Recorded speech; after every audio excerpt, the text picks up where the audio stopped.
Assalamualaikum dan selamat sejahtera tuan-tuan dan puan-puan sekalian. Sebagaimana yang telah dijanjikan, Puan Maimunah dengan senang hati dan rela hati pada petang ini akan memasak rendang daging. Terlebih dahulu saya ingin mengucapkan setinggi-tinggi penghargaan dan terima kasih kepada isteri saya, Puan Maimunah, kerana memasak rendang pada setiap kali puasa. Dia akan masak rendang untuk saya. Jadi itulah dia. Dan inilah bahan-bahannya tuan-tuan dan puan-puan sekalian. Kita ada daging. Itu dagingnya. Daging ni memang ada lemak-lemak sikit lah. Itu memang favourite saya. Dan juga jadi kita ada rempah adabi. Rempah adabi. Ni rempah adabi. Dan juga bahan-bahan yang telah dikisar seperti bawang, cili, halia yang telah dikisar. Dan juga kita ada bahan-bahan lain seperti serai, yang seperti yang ada di dalam piring itulah. Dan juga kita menggunakan santan. Santan ini bukan santan kotak. Ini santan freshnya. Inilah bahan-bahannya untuk kita masak rendang daging pada petang ini. Petang untuk kita menyambut puasa pada esok hari, insyaAllah. Begitulah tuan-tuan, bahan-bahan dan rencahan-rencahan yang perlu dimasukkan di dalam masakan rendang daging pada hari ini. Beginilah tuan-tuan, Puan Maimunah akan memulakan proses memasak rendang daging ni. Kuali peminyak pun dah panas dan Puan Maimunah akan memasukkan bahan-bahan yang telah dikisar tadi, bawang dan lain-lain bahan. Dan dia akan memasak benda ni sampai hingga masak, terbit minyak dan terbit bau dia. Bahan-bahan ni wangi, walaupun belum masak lagi tapi wangi. Jadi puan boleh bayangkan bila dah masak nanti macam mana. Jadi Puan Maimunah akan menggaul-gaulkannya hingga masak dan terbit bau. Dan serupa juga dengan bahan-bahan lain, rempah dan bahan-bahan lain, hendaklah dimasak secara betul. Sebab rendang ni kalau tidak tahan lama, segala rencah-rencahannya, rempah ratusnya hendaklah dimasak dengan betul. Dan bahan-bahan rempah ratus ini sebenarnya bergantung kepada cita rasa kita. Ada yang buat rendang tok, ada yang buat rendang Negeri Sembilan, ada yang rendang hitam. Tapi ini rendang daging memang rendang daging biasalah, tapi sedap tuan-tuan dan puan-puan sekalian. Bukan saya nak memuji, memang pada sebagaimana yang saya bagi tahu tadi, Puan Maimunah akan memasak rendang pada setiap kali awal Ramadan. Awal Ramadan dia akan masak rendang dan dia akan rasa gembira untuk masak rendang untuk saya. Begitu. Jadi walaupun Puan Maimunah ini orang Sabah, orang Melayu Brunei, tapi cara-cara masak secara orang-orang di Semenanjung banyak pandainya sudah. Itu dia. Sekarang Puan Maimunah akan menaruh cili dan rempah, dan ianya sebagaimana yang saya beritahu tadi haruslah dimasak sehingga terbit bau dan terbit minyaknya. Sebelum daging itu dimasak dan untuk kita keringkan air itu, bahan-bahan ini hendaklah kita masak secara betul bagi membolehkan rendang daging ini bertahan bagi tempoh yang beberapa hari lah. Biasanya kalau sampai 2-3 hari, rendang ni lagi dipanaskan, lagi dia sedap, lagi dipanaskan, lagi dia sedap. Begitu tuan-tuan dan puan sekalian.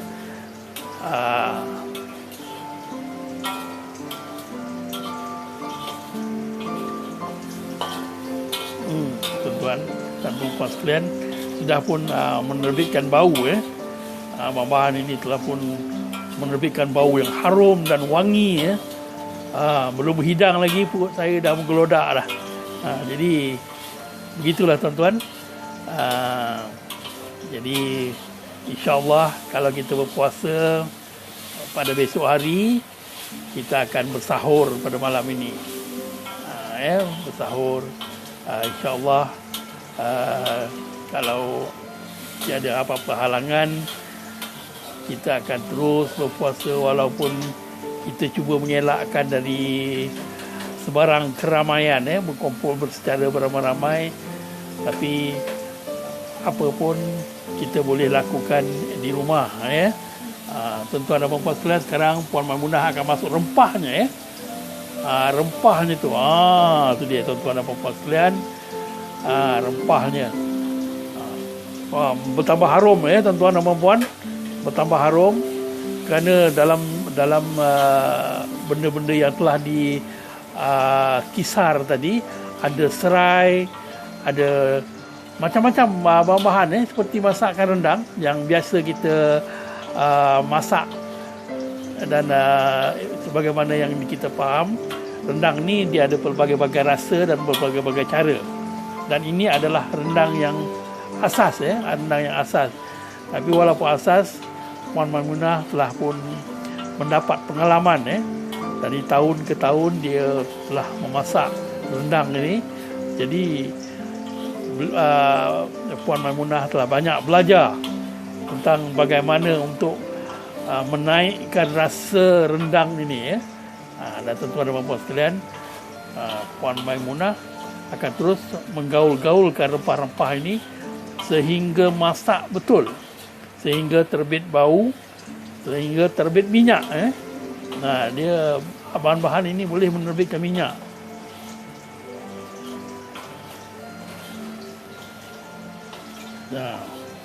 Begitulah tuan-tuan rupanya.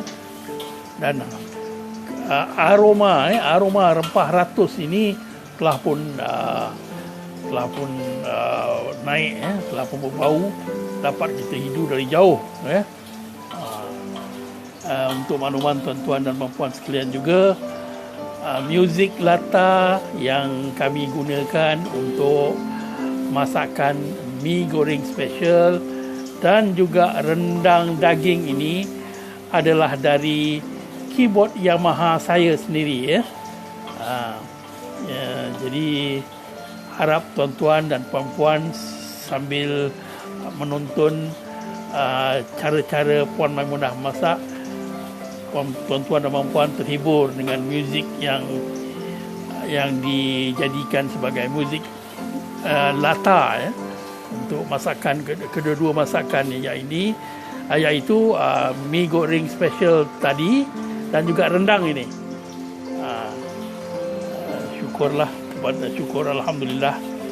Mudah-mudahan kita dapat berpuasa dengan sempurna pada Ramadan kali ini, walaupun kita di bawah kawalan perintah pergerakan PKP.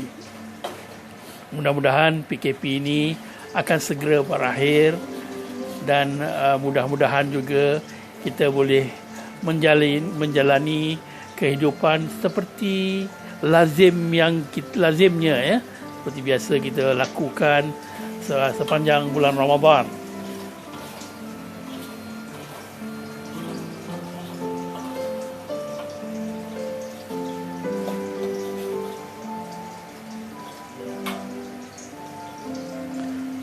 Tuan-tuan dan puan-puan sekalian, tibalah masanya Puan Maimunah akan memasukkan daging ni. Daging ni tadi telah ditoskan airnya, tapi walau bagaimanapun dia masih lagi berair, dan kita akan menggaul-gaulkan dengan rempah ini sebelum kita menutup kuali ini, bagi mendapatkan cita rasa rempah ratus yang ada dalam kuali tadi masuk ke dalam daging yang kita masak ni. Jadi santan kelapa masih belum lagi kita masukkan. Ianya akan kita toast dulu air daging ni sampai kering, sampai dah tidak ada air lagi, sebagaimana yang saya bagi tahu tadi. Barang-barang ataupun bahan-bahan yang ada dalam kuali ini telah pun dimasak dengan sempurna, dimasak sehingga menerbitkan bau, sehingga menerbitkan minyak. Barulah kita masukkan daging dan kita akan menggaul-gaulkan daging ni dengan bahan-bahan yang ada dalam kuali ini sebelum kita menutupkannya, bagi memantapkan rasa rendang itu nanti. Dan bagaimana biasa, rendang ini juga menggunakan kerisik, ya. Kita juga menggunakan kerisik, kerisik yang dimasak begitu rupa, bukan kerisik yang kita beli di kedai, ya. Kita kerisik Puan Maimunah buat sendiri, kerisiknya tu. Jadi memang puas hatilah kalau makan, memang sedap.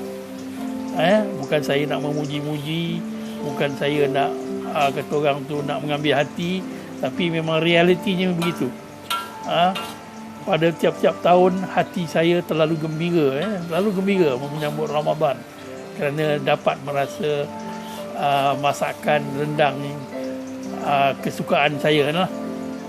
Tuan-tuan dan puan sekalian, beginilah rupanya daging yang telah pun digaul, bersama dengan rempah ratus yang ada dalam kuali ini. Jadi untuk itu Puan Maimunah akan menutupnya. Dan akan membiarkan masakan ini untuk seketika waktu sehingga daging ini benar-benar lempuk. Barulah sehingga daging-daging ini empuk. Maaf, belum teringat lempuk pula bulan puasa ni, sehingga empuk ataupun lembut. Jadi garam dan juga perasa bolehlah kita taruh. Kita ada dua pilihan, sama ada kita nak taruh selepas selepas masak rendang ini ataupun sebelum dia masak kita bubuh garam dan perasa supaya daging ini tidak keras, ya. Kalau kita masukkan garam dan lain-lain bahan yang lain, kalau kita masukkan garam dan perasa di peringkat awalnya, daging ini tidak akan jadi lembut, ya. Jadi itulah dia. Jadi garam ini juga boleh kita gunakan sewaktu kita makan, ya. Sewaktu kita makan kita boleh gunakan. Begitulah. Tuan-tuan dan puan-puan sekalian, beginilah rupanya rendang yang hampir masak, ya. Rendang yang hampir masak. Kerana apa saya cakap hampir masak? Kerana sebentar lagi Puan Maimunah akan memasukkan kerisik, ya. Kerisik, ya, begitu kerisiknya. Kerisik ini dibuat sendiri oleh Puan Maimunah dan juga bawang, dan rendang ini hendaklah dikacau sehingga kering. Baunya pun amat mempersonakan, itulah dia. Dan untuk makluman tuan-tuan dan puan-puan sekalian, bersyukurlah kita besok pagi insya-Allah pada 24 hari bulan April 2020 kita akan mula berpuasa, ya, maknanya 1 Ramadan, pada hari esok. Dan sama-samalah kita berpuasa dengan sesempurna yang mungkin agar kita mendapat rahmat dan perlindungan daripada Allah Subhanahu Wa Taala. Dan Puan Maimunah akan terus mengacau dan terus mengacau tanpa rasa jemu, dengan rasa senang hatinya, sehingga rendang daging ini siap masak. Jadi untuk itu tuan-tuan dan puan-puan sekalian, terima kasih kerana menonton. Dan sebagaimana yang saya maklumkan tadi, muzik latar bagi kedua-dua masakan, iaitu mi goreng special dan juga rendang daging. Rendang daging ini sepatutnya dia namanya rendang daging nasib, rendang nasib berkuah. Tapi bahan-bahan seperti hati lembu, limpa dan juga paru-paru hari ini tak dapat kami perolehi, di pasar. Sebab benda ni jarang ada. Jadi walau mana pun, untuk makluman tuan-tuan dan puan juga, rendang ini selalu juga dimasak oleh Puan Maimunah, bukan hanya bulan Ramadan. Tapi bulan Ramadan ni dia punya kasih sayang dari hati itu, terbit dari hati dia tu, lebih sikit lah. Itulah dia tuan-tuan dan puan. Jadi selamat mencoba dan selamat menonton masakan kami rendang daging ini. Ya, selupa saya cakap tadi, muzik yang menjadi muzik latar bagi masakan rendang ini juga dari keyboard saya sendiri. Harap tuan-tuan dan puan terhibur. Terima kasih dan selamat berpuasa.